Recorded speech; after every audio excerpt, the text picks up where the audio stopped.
Hello, Jason. It's Thursday, May 29th, and it's significantly less hot today, though I'm just as tired as I was on Tuesday.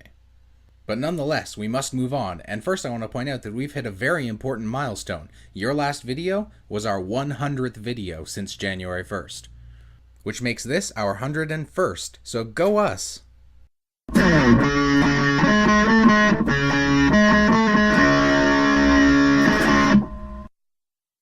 The first thing that I want to get in today is some business regarding us moving forward with our videos. In a previous video, I suggested that rather than doing a video every weekday, we each only do one video per week, and I have a slight amendment to that suggestion if you're open to hearing it.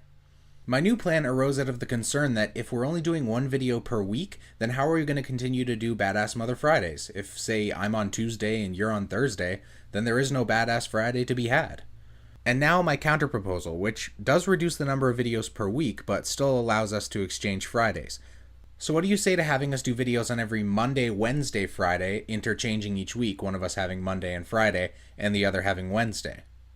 That way we're still producing a decent amount of content, and we'll be able to interchange Fridays, like I said. And on top of that, I'd be perfectly happy adding videos randomly that don't necessarily follow the daily format, but we put on whenever we come up with something interesting to share.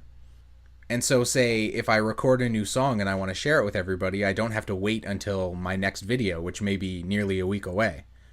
Anyway, just some stuff to think about. Regardless, I'll still be looking forward to your Badass Mother Friday video tomorrow. And now onto another topic, one which I'm quite familiar with and you're trying to become familiar with, that being books. In your last video, you talked about the fact that you set yourself a challenge of starting to read more books this year, and you haven't really been able to get into that challenge yet, so I have a few suggestions for you.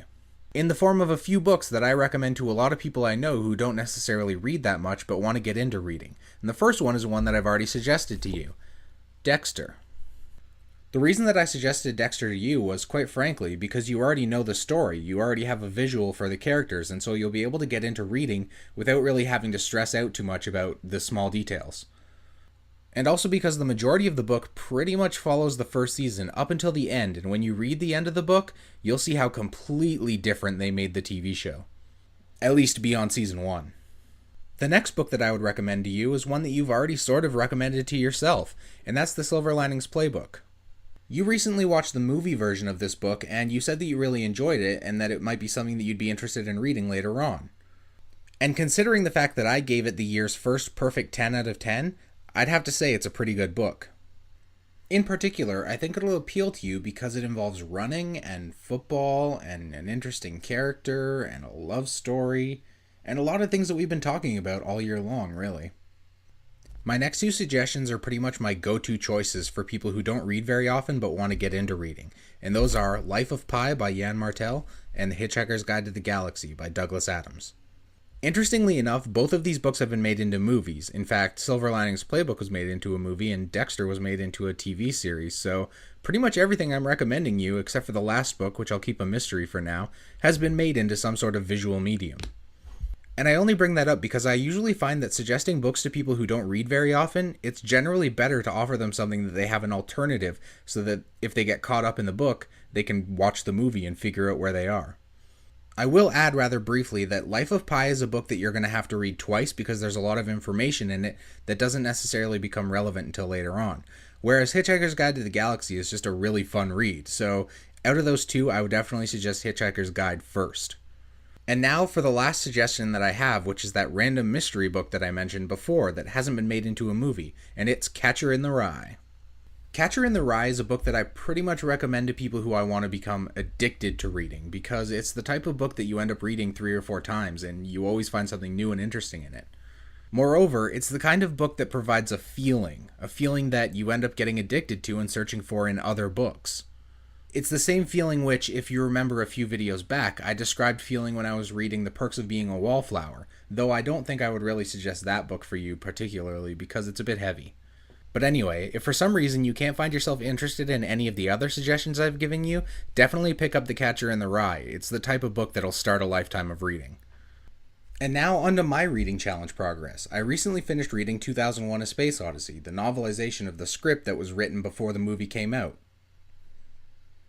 But I'm not going to review it quite yet because I haven't rewatched the movie and I really want to talk about them at the same time.